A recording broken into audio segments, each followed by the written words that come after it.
एक ऐसा प्लेयर जो टेस्ट क्रिकेट से बीच सीरीज में रिटायर हो जाता है, ओडीआई वर्ल्ड कप के सेमीफाइनल के बाद ओडीआई क्रिकेट से भी एग्जिट ले लेता है। इनफैक्ट टी20 वर्ल्ड कप के बाद बिना कोई ऑफिशियल अनाउंसमेंट, बिना प्रेस कॉन्फ्रेंस और बिना किसी फेयरवेल के टी20आई क्रिकेट से भी एग्जिट ले लेता है। क्विंटन डी कॉक, जिनके बारे में एक समय पे कहा जाता था कि वो साउथ अफ्रीका के 3 फॉर्मेट सुपरस्टार प्लेयर बनेंगे, मगर अपने अनप्रेडिक्टेबल क्रिकेट करियर के चलते ही retired from all formats of international cricket. एक साल तक टीम से बाहर रहने के बाद Quinton de Kock is back once again to represent South Africa. Past में कई प्लेयर्स जैसे कि शाहिद अफरीदी, मोइन अली और तमीम इकबाल भी रिटायरमेंट रिवर्स कर चुके हैं। वैसे ही क्विंटन डी कॉक ने भी अपनी रिटायरमेंट रिवर्स की है and he will be the part of south Africa squad in the Pakistan tour. तो चलिए आज के इस वीडियो में बात करते हैं कि क्या ये कमबैक क्विंटन डी कॉक के लिए एक नई शुरुआत हो सकती है या फिर क्विंटन डी कॉक के ड्रामा का एक और चैप्टर।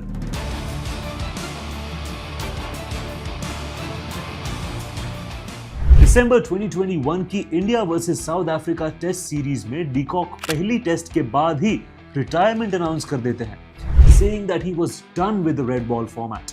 डी कॉक तब सिर्फ 29 इयर्स के ही थे और किसी भी क्रिकेट फैन के लिए ये एक शॉकिंग न्यूज थी। इनफैक्ट कई एक्सपर्ट्स का तो ये भी मानना था कि क्विंटन डी कॉक की अग्रेसिव बैटिंग टेक्निक और सेफ विकेट कीपिंग से वो साउथ अफ्रीका के ऑल टाइम ग्रेट भी बन सकते थे।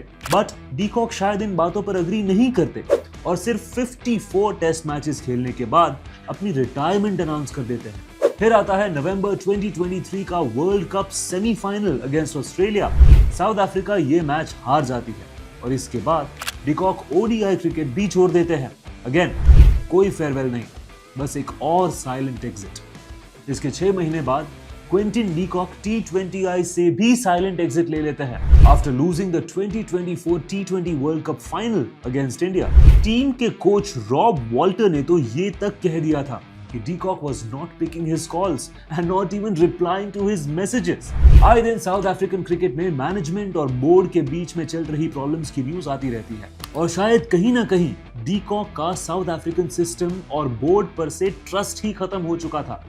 यस, क्विंटन डी कॉक सिर्फ साउथ अफ्रीका के लिए खेलना नहीं चाहते थे, क्योंकि वैसे तो डी कॉक आईपीएल में केकेआर, एमएलसी में एमआई न्यूयॉर्क, सीपीएल में बारबेडोस रॉयल्स और SA20 में डर्बन सुपर जायंट्स हर एक ग्लोबल टी20 लीग में खेलना चाहते हैं। और ये कोई नई बात नहीं है, कई सारे क्रिकेटर्स ऑलरेडी इस मॉडल पे शिफ्ट हो चुके हैं। कई क्रिटिक्स तो उन्हें मर्सिनरी कहने लगे। Mercenary is a player who only pledge cricket for money. लेकिन क्या सच में ऐसा था? सच तो यह है कि डी कॉक का क्रिकेट के साथ हमेशा ही एक लव हेट रिलेशनशिप रहा है।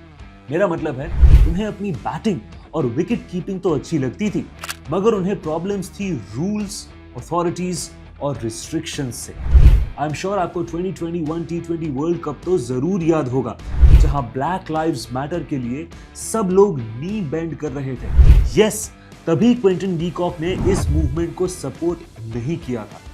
डी कॉक का कहना था कि उन्हें ये एक्शन से प्रॉब्लम नहीं है, मगर जिस तरीके से साउथ अफ्रीका बोर्ड ने प्लेयर्स पर ये एक्शन फोर्स किया था, उससे प्रॉब्लम है। He said the board didn't give the players any individual choice.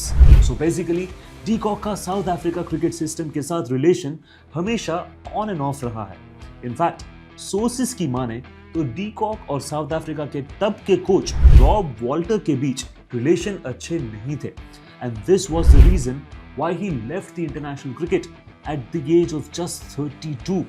लेकिन अब 2025 में out of nowhere Quinton de Kock is again back in the talk. उन्होंने साउथ अफ्रीका के करंट कोच शुक्री कॉन्ट्रैट को फोन किया और कहा कि उन्हें साउथ अफ्रीका के लिए फिर से एक बार खेलना है। डी कॉक के इस डिसीजन पर क्रिटिक्स का कहना है कि ये कमबैक इस वजह से है क्योंकि ग्लोबल टी20 लीग्स में अब डी कॉक की वैल्यू डाउन होती जा रही है। परफॉर्मेंसेस के साथ साथ डी कॉक की financial value has also taken a big hit. In fact उनकी अगर हम 2024 और 2025 की सिर्फ आईपीएल सैलरी भी देखें तो उसमें भी हमें 50% डिक्रीज देखने को मिलेगा। सो यस, कहीं ना कहीं डी कॉक की नेशनल टीम में वापस आने की वजह शायद उनकी मार्केट वैल्यू भी हो सकती है। कमबैक का रीजन भले जो भी हो, but south Africa will surely benefit from this. He is one of their highest T20Is and ODIs run scorer. और तो और डीकॉक के एग्जिट के बाद साउथ अफ्रीका का ODI और T20Is में कंबाइंड विनिंग रेट जो 70% का था वो गिर के 40% के आसपास हो गया है. So yes, Peacock coming back is a great news for the South African fans. आपको क्या लगता है? Let us know your reactions below and stay tuned for more interesting cricket updates. Thank you so much for watching. We'll see you in the next one.